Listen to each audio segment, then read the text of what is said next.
guys, kita akan coba sedikit mengulas ya tentang menteri-menteri Jokowi.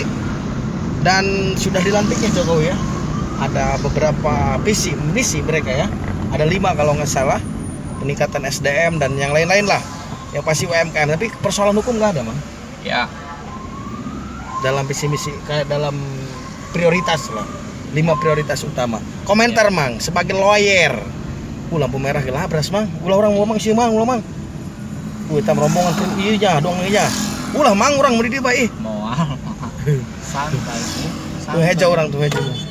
Mang, pendapatnya Mang terkait menteri-menteri Mang. Pak Prabowo mantan Kapolri ya, mantan Kapolri sekarang udah mantan udah dipecat udah diberhentikan kemarin.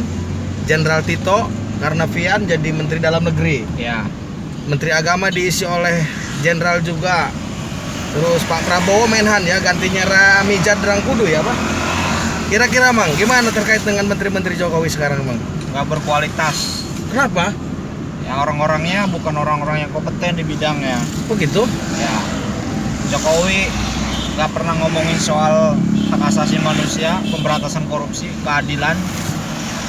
Terus? Semuanya hanya berbicara soal keuntungan bisnis, kapitalis. Itu aja. Saya lapar.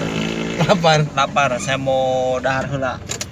Riot ngomongin pilpres. Oh, ini belum beres ini kita ini. Oh, dahar lewat tegas. Aduh, belum jelas ini. Udah dikunci dari jero. Siapa mah? Masya Allah. Oke, saya telepon, ada telepon.